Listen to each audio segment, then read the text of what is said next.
Everybody,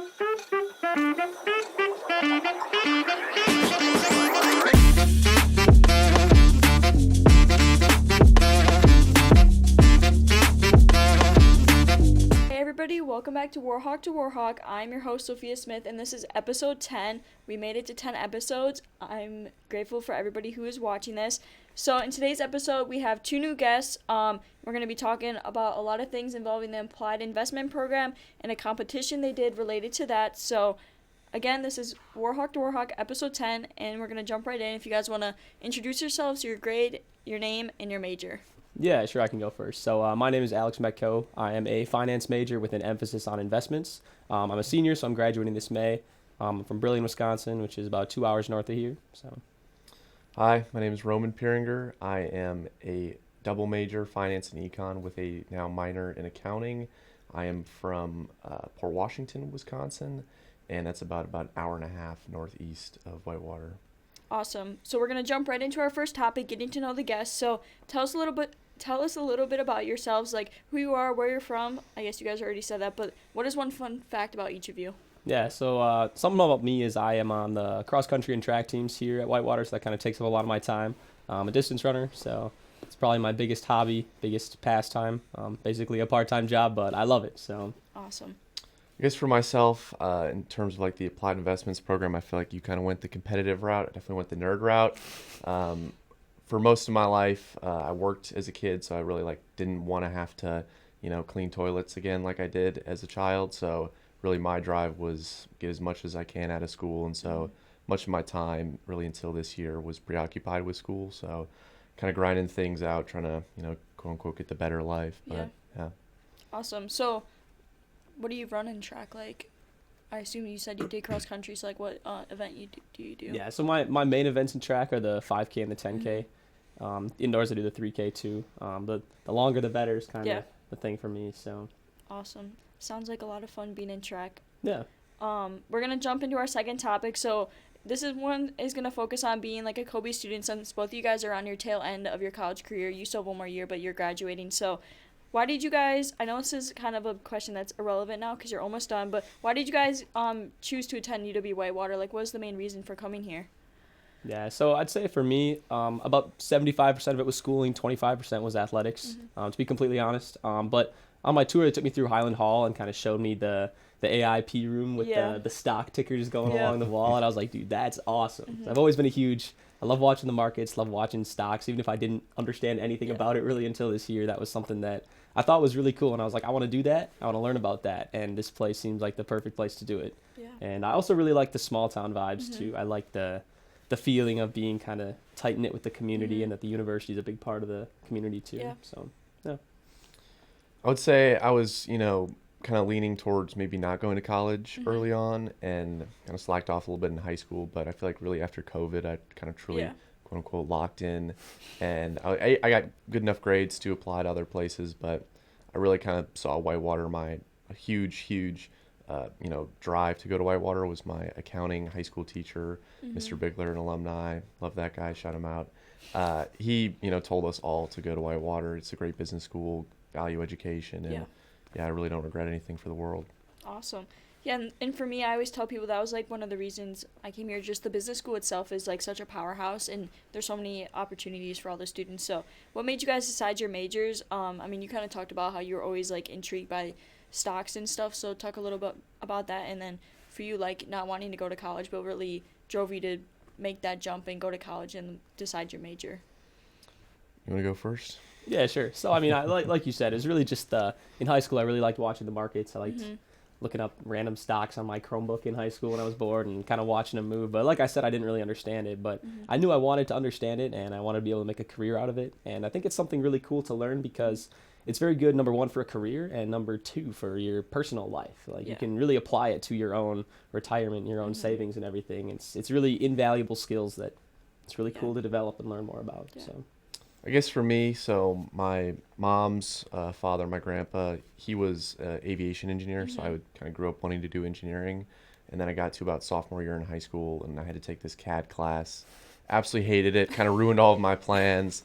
And then around that same time, I'd been talking with Bickler about, kind of what do I want to do, maybe some of the business route. And I kind of went a little bit more on the entrepreneurship side. Yeah. I started to sell a lot of vintage clothing on the side. And so part of me kind of thought, well, if I could do this full time, it's probably decent money and then save up to go to college later on. But I also had an uncle who's really into econ. So he gave me a lot of good books to read. And I kind of really liked thinking things out at a higher level, and kind of, especially when the answer is not right or wrong. I mean, econ's very famous for that, two-handed economist. And then in terms of finance, I mean, I'm kind of the same way, where I think I started my probably brokerage account around 16. Liked playing with markets. My parents, or my grandparents, my dad's side, had some money to play with, and they had made some like really bad moves, and so they kind of thrusted me in as their advisor, which probably wouldn't recommend giving a bunch of money to a 16-year-old, but learned some like really valuable lessons along the way. Took some huge losses for them, fortunately. But yeah, I mean, kind of once I got here, I was like, I really like the econ route. I mean, I think some of the finance stuff's really cool, so why not pair them up together? They kind of work off each other. Yeah, awesome. So another question, this is more relevant for you, and maybe for you since you are a junior going into your senior year, but what are your guys' post-grad plans? Yeah, so I've accepted a position with U.S. Bank up in Oshkosh. I'm going to do some fund administration stuff there. And eventually I'm hoping to pivot that more into a research type role, pretty similar to what I do with the applied program. But at the end of the day, my goal is to help people learn about finance and savings for their retirement, because I want to share my knowledge with people. That's always kind of been my passion behind it. So as long as I can do that in my career in finance, I think I'll be very happy. So this previous summer, and now this one as well, I've been interning at a critical mineral startup in Ohio, which has been awesome experience getting to dive into the research side. I'd love to go into the VC world, but it's a crazy one. So kind of my plan is actually, really what my plan was this year was to go straight to Madison. I talked with the former AIP director, RJ New, who's now at Madison. He's doing the ASAP program. And I would say I'm kind of planning on trying to maybe do one more year here with more of an accounting background to kind of fill in some of those gaps, and then probably pivot there, kind of work with more money, see a broader network, and just kind of do some of what we do in AIP just at a higher level. Awesome. It sounds like you guys got it pretty planned out. So we're going to jump into our third topic, which is kind of the reason I reached out to these guys or heard about them, was their CFA Institute Research Challenge, which you guys have a lot of information about. So the first question I'm going to ask you is, give us a rundown about what the competition is and what really went into like prepping for the entire competition. Yeah, so essentially the CFA research competition, it's a global wide competition, and you're given a name. Normally it's something that, obviously with us in Wisconsin, they want to have a publicly traded large cap business in Wisconsin, and you get that name, I want to say it's like second week in November, and then you're given that kind of task to do a very large sell side report. So sell side is the idea of, you're working for a bank or somebody, and you want to have some kind of coverage as to what your clients might own. And so it's very long, very in-depth. So usually the report, I think maximum is 21 pages, not even including appendix. So very, very lengthy process. And so the goal is, you kind of get that report out, which ours was due the day classes started. So we have a fun story behind that. And then after that, you kind of have a few weeks to really kind of do about a 10-minute presentation in front of judges. And then there's the regional or the sub-regional level, which is what we competed at against some of the other schools in Wisconsin. And then there's the regional level, which was more of like the Zoom meeting that we kind of capped off at. And then it kind of goes all the way to the world competition, which I believe this year's in Hong Kong. Yeah. So you said you got the first part of like your assignment in November, so then you guys were basically working that from November to like February when you did that first competition. So it's kind of a long time to like really like dig in deep and prepare for that. So I believe you guys won the sub-regional challenge or the contest for that one. So what was it like winning the challenge in that aspect, and what is something you guys learned during the event that you will take into your future? Yeah, so I'll say I think the time frame was long, but it was really difficult because a lot of it's over winter break. Yeah. So it's kind of difficult getting all the guys together on a Zoom call or a phone call or whatever to get a bunch of work done. So a lot of our work was done in the couple weeks before winter break, and then we all came back a few weeks before classes started in the spring, and then did a lot of the work then too. So I think that's definitely a difficulty that we ran into there. But Yeah, I was gonna say I was in Europe over winter break, and I mean the time Yeah, constraint. that It was time just change like, is.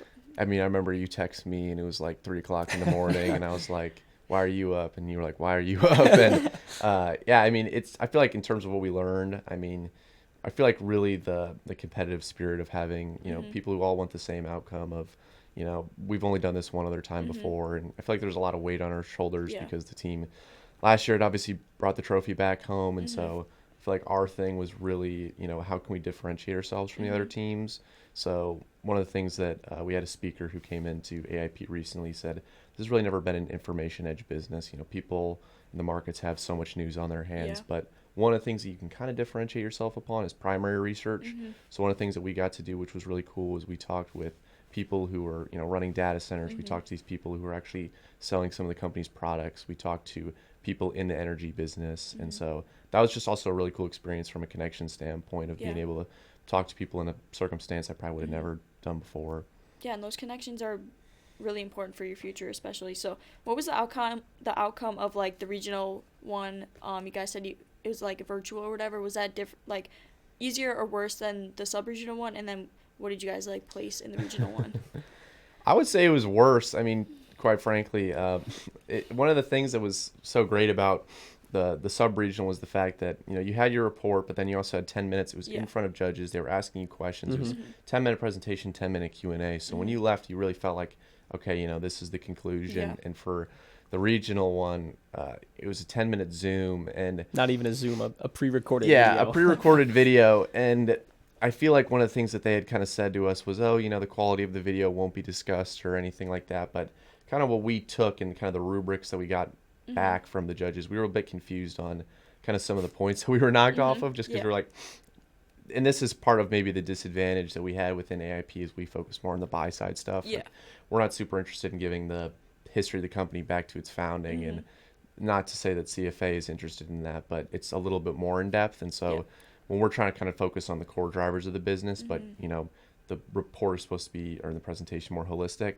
you kind of run into these issues where we felt personally, which the stock price does reflect what we kind of found, that there are core issues that we want to highlight. And so I feel like we placed kind of at a disadvantage, and I think we were like 4 out of 8 within our Which bracket. we're going up against like D1 schools, like University of Minnesota, Notre stuff like that. Dame, So it's, Ohio State, Minnesota Duluth, App State. So it was really cool. I would have liked, though, to at least have it just be a Zoom call with somebody, not a like pre-recorded. live, so you can actually right. Yeah. I think feedback. if I could add to what Roman said, I think that's one of our biggest strengths was our presentation skills. We're really good at talking, and we knew our stuff about the company too. Yeah. Like we were very comfortable answering questions in the Q&A side of things. So Yeah. I think that was really one of our strengths at the sub-regional level, and the fact that we couldn't really display that at the regional level, I think was kind of a hit for us. So Yeah, I mean, you guys made the most of it, and even the opportunity just to be like competing with those other huge schools and just getting your name out there is just as important, though, even though you didn't place probably where you wanted.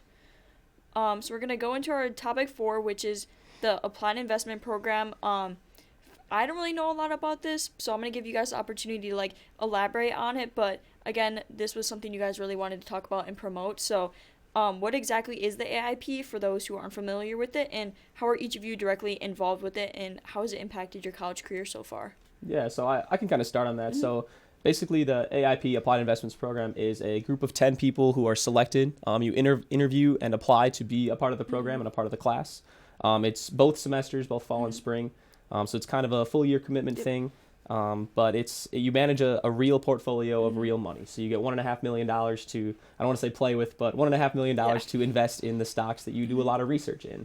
So it's really cool to be able to apply those exact skills every day and see the actual outcomes of it too, and work with a group and learn a lot from it.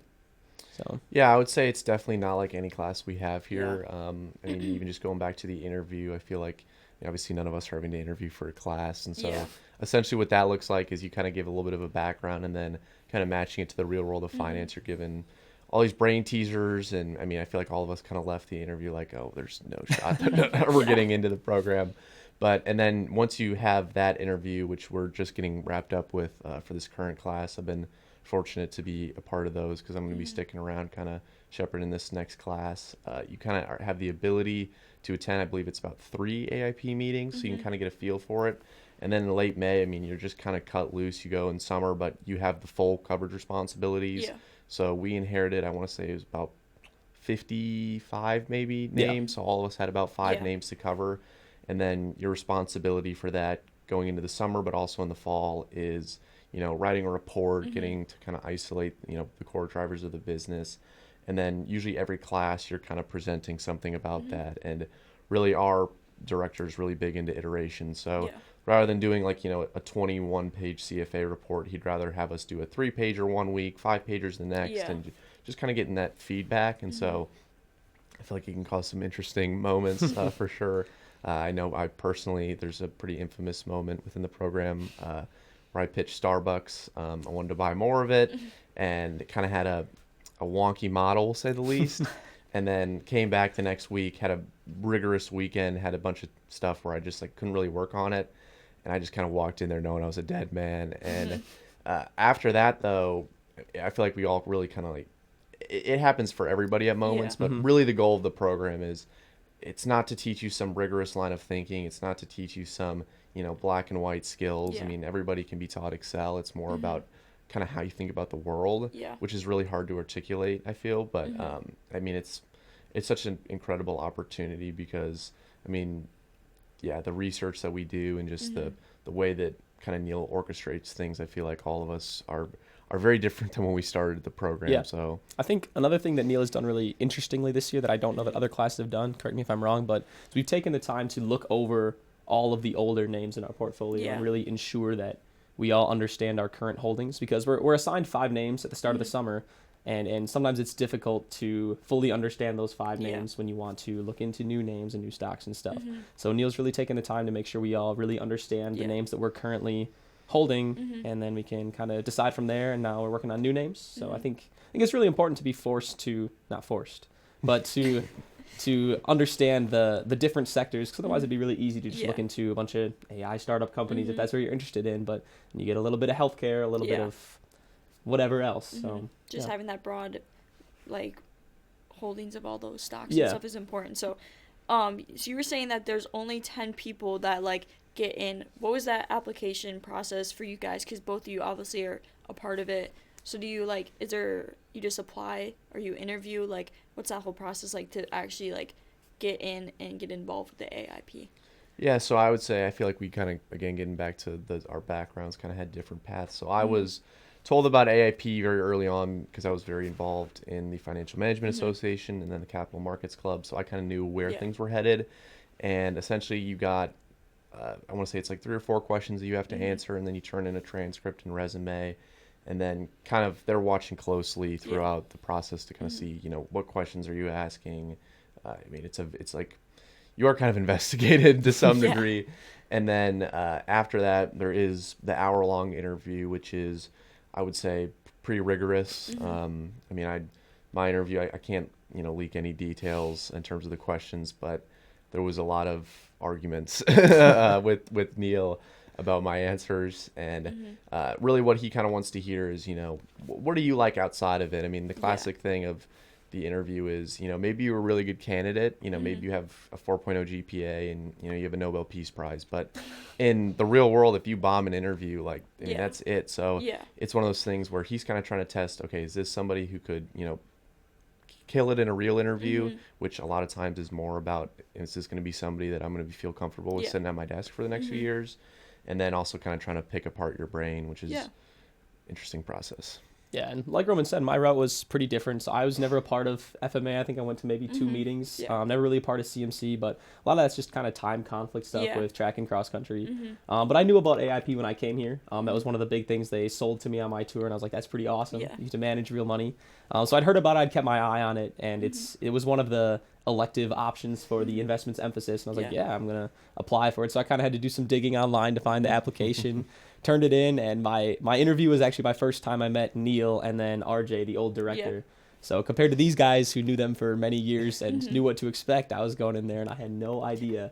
But it was really cool, and I think it's a great process. And I think even if you're not a part of FMA or CMC, apply. It's a really cool thing. And there's no requirement to be a part of that stuff. It's never too late to get involved. So yeah, I like what you said. It's never too late to get involved, and that's a big part of, like, I think for students in their college career, like, putting yourself out there, getting involved is so important, especially to build a good resume and set yourself up for a successful future. So what is something you guys would tell someone who's like thinking about getting involved in the AIP or like is interested in possibly applying or joining?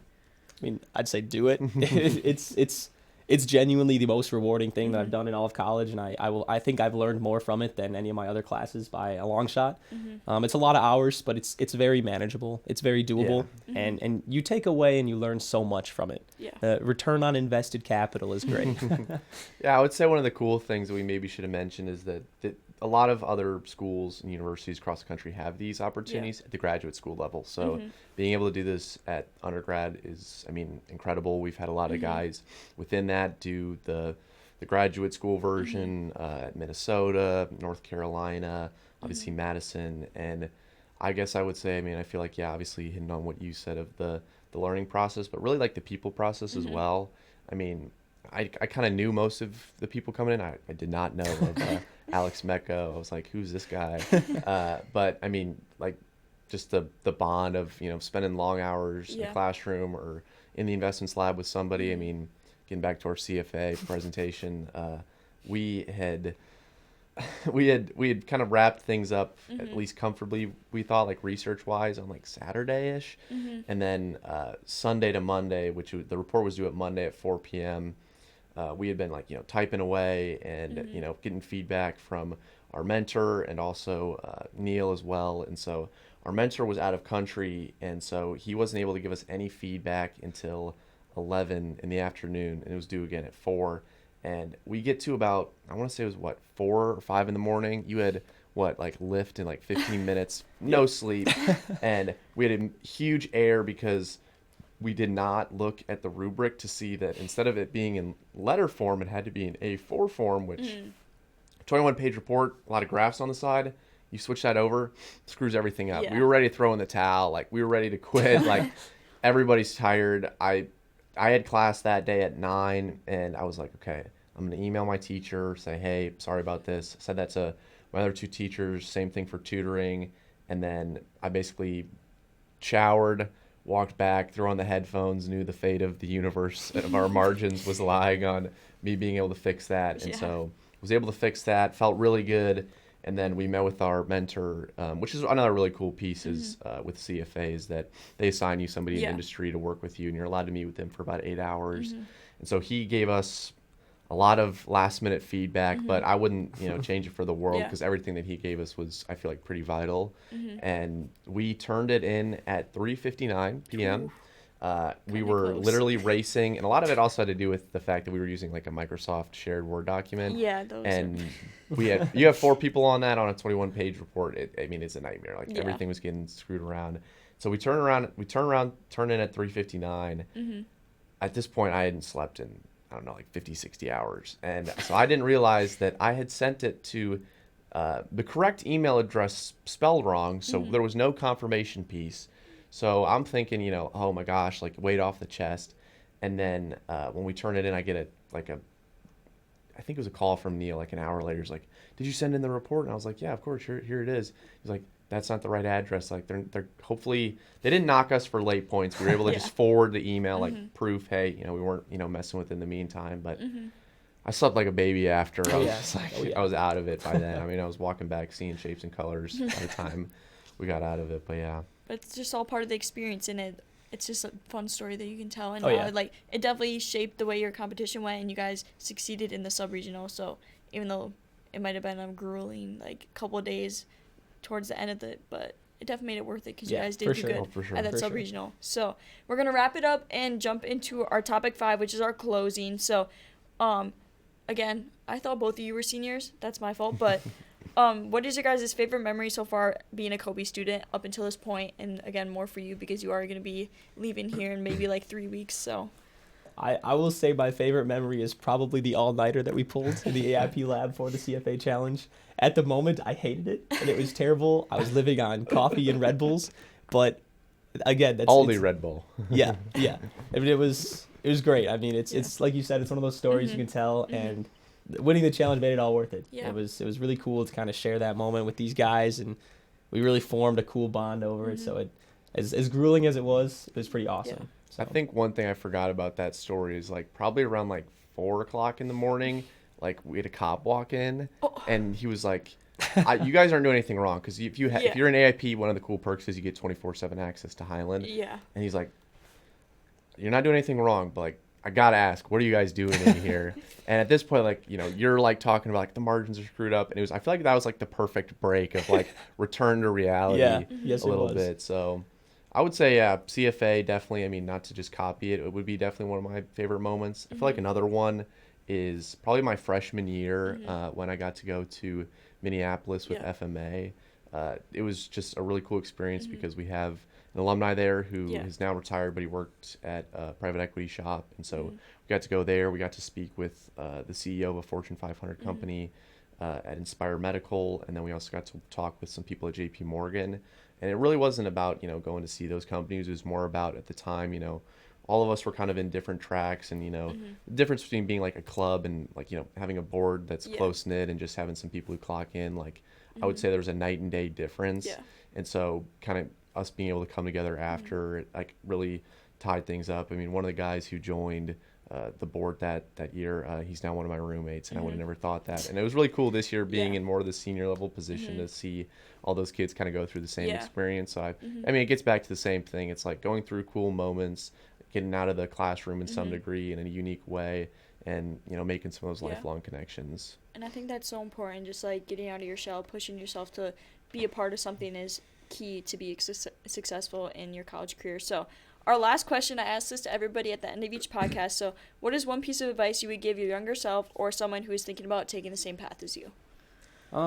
I'd say my advice would be, don't be afraid to talk to people. Yeah. Like, people, especially here and in general, I think, want to help you and want to see you succeed. And I think a lot of people are just afraid to talk to people and reach out, but just do it. I mean, what's the worst that happens? I think it's something that's really important to just talk, acquire connections and stuff like that. So, yeah, I guess I would say, probably, again, getting back to your point of the involvement aspect, I was not someone who was super involved in my high school until kind of post-COVID. Yeah. That was a huge regret of mine. So my sister had been super involved. That's why I'm wearing the Texas hat. She's at UT right now. I would say, yeah, getting involved is really important, even if you feel like you're like, kind of like unqualified, like getting on a board. Yeah. I mean, I did social media, and I'm not the most, educated in that aspect, but it's more about the work ethic that you put in, and just it opens up a lot of cool doors. And then, yeah, I would say the other thing too is, like, when you're here at Whitewater, I think, there's a lot of, at least within the finance program, kids who are kind of, mysteries to us, just because it's like we kind of try and keep a tab on it. Yeah. And I imagine it's the same across other majors. And making connections with teachers here is huge. So, and that happens by asking good questions, sitting in the front of the classroom, paying attention, not sitting in the back with your laptop, playing blackjack or something. Like grinding out, like, in your freshman and sophomore years, making connections with these people. Like, those are the people who want to set you up. They want to see you succeed. If you're just kind of just a fly on the wall, like, you're going to get exactly what you put out. So. Yeah.